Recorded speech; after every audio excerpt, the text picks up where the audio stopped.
একটি বৃত্তাকার বাগানের চারিদিকে একটি বৃত্তাকার রাস্তা রয়েছে, ঠিক আছে। যদি রাস্তার বাইরে এবং ভেতরের পরিধি এর পার্থক্য 44 মিটার হয়, তাহলে রাস্তাটির চওড়া কত? প্রথম বন্ধুরা, যদি এরকম থাকে পরিধির পার্থক্য এক কেন্দ্রবৃত্ত দুটি, তাই না? রাস্তা আছে মানে আমরা বলতে পারি এটা এক কেন্দ্রবৃত্ত, এরকম এক কেন্দ্রবৃত্ত, ঠিক। এবার যে ছোট বৃত্ত আছে তার পরিধি এবং বড় বৃত্তের পরিধির পার্থক্য বলেছে 44। তো এই ধরনের থাকলে শর্টকাট বা সিম্পলভাবে কিভাবে করবে, রাস্তাটি চওড়া কত বের করার নিয়ম হচ্ছে, এই রাস্তাটি এইটুকু কতটা চওড়া এটা বের করার নিয়ম হচ্ছে পরিধির যে পার্থক্য বলা আছে তাকে 7/44 দিয়ে ভাগ হয়। সবসময় 7/44 দিয়ে ভাগ হয়, তুমি রাস্তার চওড়া পেয়ে যাবে। তার মানে শর্টকাট এভাবে করতে হয়। এবার আমি একটু ডিটেলসে বলি যাতে করে তোমাদের এই শর্টকাটটা মনে থাকে। ধরে নাও যে ছোট যে বৃত্ত রয়েছে তার পরিধি হচ্ছে আর, ছোট আর, আর যে বড় বৃত্ত রয়েছে তার ব্যাসার্ধ হচ্ছে বড় আর। আচ্ছা, ব্যাসার্ধ হচ্ছে বড় আর। এবার বলো, বড়টার তো পরিধি বেশি হবে, পরিধির ফর্মুলা হচ্ছে 2πr, এটা বড়টার বেশি ব্যাসার্ধ, এই পরিধি। আচ্ছা, ছোটটার পরিধি কত হবে? ছোটটার পরিধি হবে 2π ছোট আর, এটা। এই যে দুটি পরিধি, এই পরিধির পার্থক্য বলেছে 44। তাহলে দেখো 2π কমন যাচ্ছে, 2π কমন নিয়ে নাও, তাহলে তুমি এখানে পড়ে থাকবে বড় আর মাইনাস ছোট আর। এটাই তো চওড়া, বড় আর থেকে ছোট আরটা বাদ দিলে তবেই তো তুমি চওড়াটা পাবে, তাই নয় কি? তাহলে এদিকে পরিধির পার্থক্য 44, আর নিচে কি আসবে? নিচে আসবে 2π। আচ্ছা, 2π মানেটা কি ভালো করে বোঝো। 2 ইন্টু পাই মানে হচ্ছে 22/7, তার মানে হচ্ছে 44/7, তাই না? যেটা আমি গুণ করছিলাম। দেখো 44/7 এটা 2π নিচে আসবে, নিচে না নিয়ে এসে তুমি যদি গুণ করে দাও তাহলে উল্টে যাবে, মানে 7/44 হয়ে যায়। ব্যাপারটা বুঝলে? তাহলে 2π যদি তুলে নিয়ে চলে এসো, 2π মানে 44/7, এটা নিচে আসে, নিচে না দিয়ে যদি তুমি গুণ করে দাও উল্টে যাবে 7/44। তো পরিধির পার্থক্য কি দাঁড়াচ্ছে শেষ পর্যন্ত? চওড়া কত দাঁড়াচ্ছে না, পরিধির যে পার্থক্য 44 তার সঙ্গে 7/44 গুণ হবে সবসময়। আমি এখানে সেটাই করেছিলাম।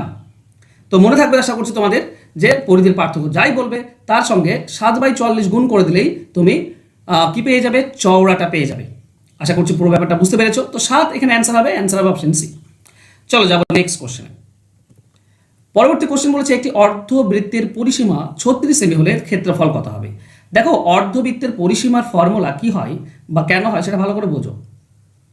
এটা তো অর্ধবৃত্ত, তো এই যে, আচ্ছা পুরোটা যদি দেখো, এটা হচ্ছে পরিধি, এর অর্ধেক পরিধি কত হবে?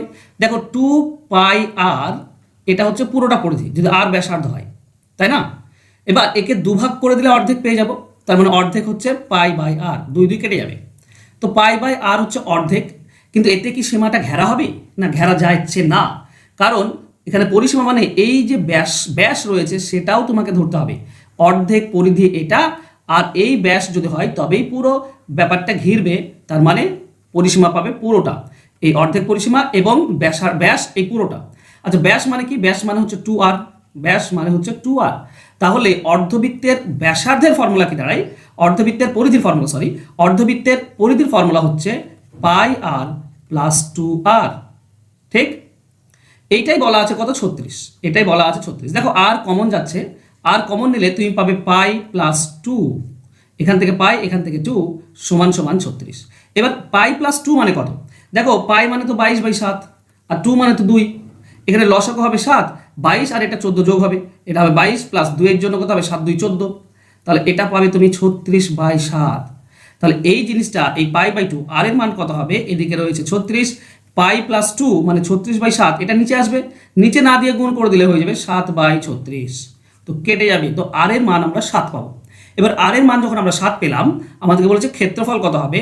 দেখো বন্ধুরা, বৃত্তের যে ক্ষেত্রফল ফর্মুলা সেটা হচ্ছে πr², তার মানে π মানে হচ্ছে 22/7 ইন্টু r² মানে 7² মানে 7 × 7, তো একটা 7 কেটে যাবে, 7 2 14 4, 7 2 14 1 15 154, এটা হচ্ছে অ্যান্সার হবে অপশন এ। এবার কনসেপ্টটা পুরোটা দিলাম, তোমরা যদি সিম্পলি করতে চাও তাহলে কিভাবে করবে ভালো করে মনে রাখো। এই ধরনের অঙ্কের ক্ষেত্রে বন্ধুরা 7/36 গুণ হয়ে যায়, এটা ফর্মুলা। কেন? কারণ এইটা থাকবেই, তাই না?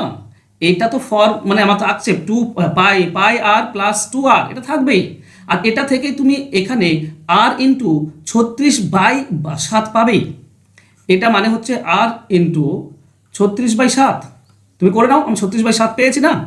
তো এটা সবসময় হয়ে থাকে। তো এদিকে যখন যাবে তখন, আচ্ছা বেশ, আমি শর্টকাটটা বলে দিই তাহলে, ঠিক আছে? যখনই পরিসীমা বা অর্ধবৃত্তের পরিধি বলবে, অর্ধবৃত্তের পরিধির সঙ্গে 7/36, সবসময় 7/36 গুণ করলেই তুমি ব্যাসার্ধ পেয়ে যাবে। ব্যাসার্ধ হবে 7, মানে আর পেয়ে যাবে সবসময়। এখানে পরিসীমা 72 বলতে পারতো, ঠিক আছে? 72 বললেও তুমি 72 সঙ্গে 7/36 গুণ করবে, ঠিক আছে? তাহলে তুমি এখানে কত পাবে? এখানে 14 পাবে, 14 হবে আর এর মান, ঠিক আছে? তো এটা মনে রাখার বিষয়। এবার 36 কেটে গেল, 7 হচ্ছে আর এর মান, মানে শর্টকাট তুমি পেয়ে গেলে। 7 যদি তোমার ব্যাসার্ধ হয়ে থাকে তাহলে যে ক্ষেত্রফল সেটা হচ্ছে পাই ইন্টু আর স্কোয়ার। আর স্কোয়ার মানে 49, তাই না? 7 × 7 কাটলে তুমি পাবে 7, 22 আর 7 মানে 154। এইটুকু কাজ তোমাকে শিখতে হবে, করতে হবে, প্র্যাকটিসে রাখতে হবে, তাহলে ইজিলি করতে পারবে। ওকে, আমি একটু ডিটেলসে বলছি, ক্লাস একটু বড় হয়ে যাবে, কিন্তু ব্যাপারটা বোঝা জরুরি বলেই আমি বলছি, কারণ আমরা সচরাচর পরিমিতি নিয়ে আলোচনা করি না। তো যাতে করে তোমাদের পরিমিতির ব্যাপারটাও স্ট্রং থাকে, সেটা আমি তোমাদেরকে সেইভাবেই আমি একটু করানোর চেষ্টা করছি। চলো নেক্সট 3 নম্বর। 42 সেমি ব্যাস বিশিষ্ট একটি বৃত্তাকার তারকে বাঁকিয়ে একটি আয়তক্ষেত্র তৈরি করা হলো, যার দৈর্ঘ্য প্রস্থের অনুপাত 6:5। আয়তক্ষেত্রের ক্ষেত্রফল কত? দেখো, দুটিরই পরিসীমা সেম হবে, কারণ তার তো একটি তো তাকে যেভাবেই করো, তারের লম্বা কতটা লম্বা বা চারিধার কতটা, সেটা একই থাকে, কখনোই চেঞ্জ হয় না। এবার খেয়াল করো, এই যে বৃত্ত রয়েছে, এর ব্যাস বলেছে কত? ব্যাস হচ্ছে 42, তার মানে ব্যাসার্ধ 21।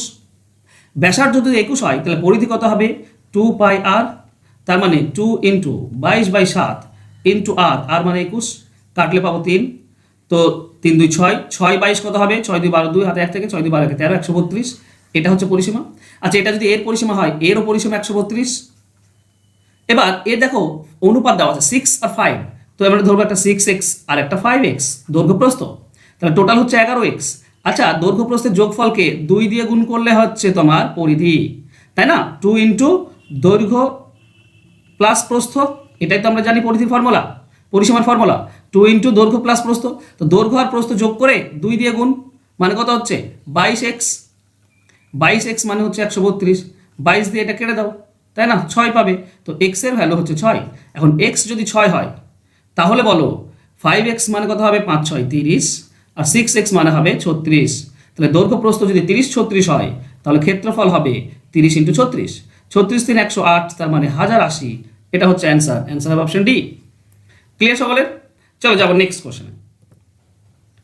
110 মিটার লম্বা এবং 65 মিটার চওড়া একটি আয়তাকার জমির ভেতরের চারিদিকে বরাবর 2.5 মিটার চওড়া একটি পাথরের রাস্তা আছে।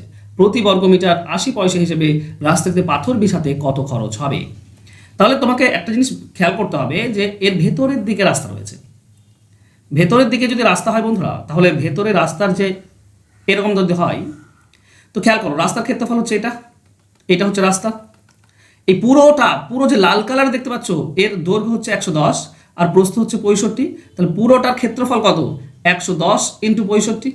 আচ্ছা, কালার চেঞ্জ করে নিই। 110 × 65। এখান থেকে এই যে ভেতরের সাদা অংশটা আছে এটা বাদ দেবো। এবার এটার দৈর্ঘ্য প্রস্থ কত হবে বন্ধুরা? এই দিকে 2.5 মিটার কমছে, এইদিকে 2.5 মিটার কমছে, মানে 5 মিটার কমে গেল, মানে এটা হবে 105। আর এই দিকে উপরের দিকে 2.5 মিটার, নিচের দিকে 2.5 মিটার কমে গেল, তার মানে 65 হয়ে যাবে 60। 5 কমে যাবে, ডাবল কমে যায়, এটা মনে রেখো। তাহলে ভেতরের সাদা অংশের ক্ষেত্রফল হচ্ছে 110 × 60, সরি 110 × 60। যদি বিয়োগ করো তাহলে বাকিটা রাস্তাটা পড়ে থাকে। রাস্তা কত হবে? আচ্ছা, 11 দিয়ে গুণ করো, 11 শূন্য আসবে, 11 5 55, 5 হাতে 5 থেকে 11 66 আর 5 তোমার 71। ওকে, 7150 মাইনাস, আচ্ছা এখানে আমার ভুল হতে পারে, একটু খেয়াল করে নিও। 11 6 66, দুটি শূন্য, 6600। তাহলে আমরা পাচ্ছি 550 বর্গমিটার রাস্তার ক্ষেত্রফল। এর 80 পয়সা করে খরচ হয়। 80 পয়সা মানে 0.8 টাকা। তো 0.8 দিয়ে গুণ করে দাও, 8 0 0, 8 5 40 0, 8 5 40 আর 4 44,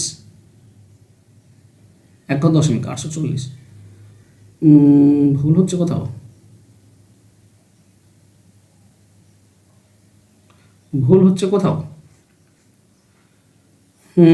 আচ্ছা, 2.5 মিটার চওড়া, 5 মিটার করে কমে যাবে। 110 আর 65 যদি গুণ করা হয়, 11 5 55, 5 হাতে 5 থাকে, 11 6 66, 66 আর 5 71, তাহলে 7150। ঠিকই আছে। আর 110, আহা এটা 105 হবে, সরি বন্ধুরা, আমি ভুল করে ফেলেছি, এটা 105 হতো, ঠিক আছে, ওই কারণেই ভুল আসছে। চল, কোই বাত নেই। ওকে, এটা 105 হবে, 110 থেকে 5 কমে যাবে। তো 6 দিয়ে গুণ করলে একটা শূন্য আসবে, 6 5 30, 30 শূন্য, হাতে 3 থাকে, 6 0 0 3 বসে যাবে, 6 1 6। ওকে, 6300। তাহলে হচ্ছে কত? তাহলে হচ্ছে 800, তাই না? 800 আসছে, 63 আর 8 71। ওকে, 850 এটা আসছে, গুণ করে দাও, আমরা অ্যান্সার পেয়ে যাবো 0.8 টাকা করে। ওকে, তো 8 0 0, 8 5 40, 0 4 থাকে, 8 8 64 আর 4 68, 1 সরিয়ে দাও, তাহলে হয়ে গেল 680 টাকা। অ্যান্সার হবে অপশন ডি। দেখো ক্যালকুলেশনে ভুল হলে কিছু করার নেই বন্ধুরা, ক্যালকুলেশনে ভুল। চলো নেক্সট কোশ্চেনে যাই। রাম একটি কাজ 24 দিনে করতে পারে। 4 দিন কাজ করার পর শ্যাম তার সাথে যোগ দিল। যদি কাজটি 16 দিনে শেষ হয়ে থাকে, তাহলে শ্যাম একা কাজটি কত দিনে করবে? দেখো এটা কনসেপ্ট যদি আমি তোমাদেরকে বোঝানোর চেষ্টা করি, রাম তো 16 দিনে পারে। এখানে একটা জিনিস কি বলতে পারবে যে রাম টোটাল কতদিন কাজ করেছে? দেখো রাম 4 দিন কাজ করেছে প্রথমে। এবার ভুল করে অনেকে যদি কাজটি 16 দিনে শেষ হয় তো রাম আরও 16 দিন ধরে নেয়, কিন্তু না, 16 দিনে শেষ হয়েছে, রাম কোথাও থামেনি, প্রথম থেকেই রাম রয়েছে, মানে রাম 16 দিন কাজ করেছে। রাম 16 দিন কাজ করেছে, টোটাল 16 দিন কাজ করেছে, একদম প্রথম থেকে টোটাল 16 দিন, কারণ টোটাল কাজটাই 16 দিনে শেষ হয়ে যাচ্ছে। এবার দেখো আমরা জানি যে রাম 24 দিনে করতে পারে, আর রাম 16 দিন কাজ করেছে, তার মানে রামের আর 8 দিনের কাজ বাকি ছিল। এই বাকি কাজটা নিশ্চয়ই শেষ যখন হয়েছে তখন কেউ না কেউ করেছে। এই 8 দিনের কাজটা কে করেছে? শ্যাম করেছে। এবার প্রশ্ন হচ্ছে শ্যাম সেটা কত দিনে করেছে? মানে এই যে 16 দিনে টোটাল কাজ লেগেছে, এর মধ্যে শ্যাম কত দিন ছিল? শ্যাম দেখো বন্ধুরা প্রথম 4 দিন ছিল না, তার মানে বাকি 12 দিন ছিল। শ্যাম 8 দিনের কাজটা 12 দিনে করেছে। এই হচ্ছে কনসেপ্ট, মুখে মুখে উত্তর হয়ে যাবে এবার। তো রাম যেটা 8 দিনে পারে, শ্যাম সেটা 12 দিনে পারে, তাই না? 8 দিনের কাজটা ও 12 দিনে করেছে। আমাকে রাম বলেছে রাম টোটাল কাজটা 24 দিনে করতে পারে, তাহলে 8 দিয়ে গুণ করলে 24 হয়ে যায়। তাহলে রাম যেটা 24 দিনে পারে সেটা শ্যাম কত পাবে? একেও 3 দিয়ে গুণ করে দাও, 36 দিনে। তো রাম যেটা 24 সেটা শ্যাম 36, মানে 1.5 গুণ। 8 12 1.5 গুণ হয়, 24 36 এটাও 1.5 গুণ, তাই না? তো শ্যাম সেটা 36 দিনে করতে পারবে, অ্যান্সার হবে অপশন সি। এই কনসেপ্ট দিয়ে যদি করো ইজিলি অঙ্কটি চলে আসবে। চলে যাবো নেক্সট কোশ্চেনে। যদি 12 জন পুরুষ এবং 16 জন বালক একটি কাজ 5 দিনে পারে, আর 13 জন লোক এবং 24 জন বালক 4 দিনে পারে, তাহলে একজন পুরুষ ও একজন বালকের দৈনিক কাজের অনুপাত কত? দেখো বন্ধুরা, যখনই তুমি কাজ, দেখো প্রথম শর্তে 5 দিনে করতে বলেছে, 5 দিনে করতে পারে। তো এই 5 দিনের কাজ যদি তুমি একদিনে করতে চাও, তাহলে তোমাকে লোক সংখ্যা 5 গুণ করতে হবে। এই জিনিসটা কনসেপ্টটা বোঝো। তুমি লোক 5 গুণ করবে, তবেই তো 1 গুণ, মানে 5 ভাগের 1 ভাগ সময় কাজ হয়ে যাবে। মানে আমার বলার বক্তব্য এটা যে তুমি ধরো একটা কাজ তুমি একাই 10 দিনে করতে পারো, কিন্তু তোমরা যদি দুজন থাকো তাহলে 5 দিনে হয়ে যাবে। দুজন থাকলে 5 দিনে হয়ে যাবে। তো তুমি লোক দ্বিগুণ করে দিলে সময়টা অর্ধেক হয়ে গেল, তাই না? তাহলে আমি যদি বলি 5 দিনে, মানে অর্ধেক করতে হবে, অর্ধেক দিনে, তো লোক দ্বিগুণ করতে হবে। এই হচ্ছে কনসেপ্ট। তো 5 দিনের কাজটা যদি একদিনে করতে চাও তো লোক 5 গুণ করতে হবে, মানে 12 5 60 জন পুরুষ লাগবে, প্লাস 16 5 80 জন বালক লাগবে। এরা 5 গুণ লোক, মানে 5 দিনের জায়গায় একদিনে হয়ে যাবে। আবার ঠিক একইভাবে 13 জন ও 24 জন 4 দিনে পারে, একদিনে করতে গেলে 13 4 52 জন পুরুষ লাগবে, আর 24 4 96 জন বালক লাগবে। এরা একদিনে করতে পারবে। তো এরাও একদিনে, মানে এই দুটি সমান। 52 এদিকে আসলে 8m পড়ে থাকে, আর 80 এদিকে আসলে 16b পড়ে থাকে। 8 আর 16 কাটলে 2, তার মানে বলতে পারি m equal to m/b equal to, দেখো b এর সঙ্গে 2 গুণ হয়ে আছে উপরে থাকবে, আর m এর সঙ্গে কিছু গুণ হয় নাই, মানে নিচে আসবে। তার মানে বলতে পারি m ইকুয়াল টু m অনুপাত b সমান সমান 2:1। ক্লিয়ার? তো অ্যান্সার হবে অপশন এ 2:1, মানে দুজন, একজন পুরুষ 2 জন বালকের সমান। তার মানে পুরুষ দ্বিগুণ কাজ করে, তাই না? তো পুরুষ দ্বিগুণ হবে আর বালক 1 গুণ।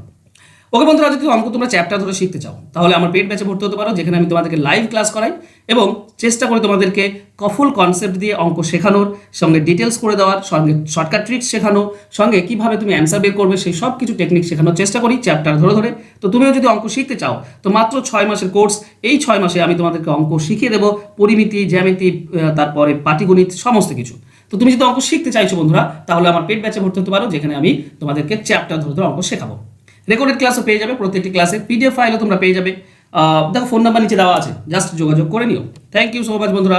আজকের ক্লাস ভালো লাগলে অবশ্যই একটু লাইক, কমেন্ট এবং শেয়ার করে দিও বন্ধুদের মাঝে। ধন্যবাদ।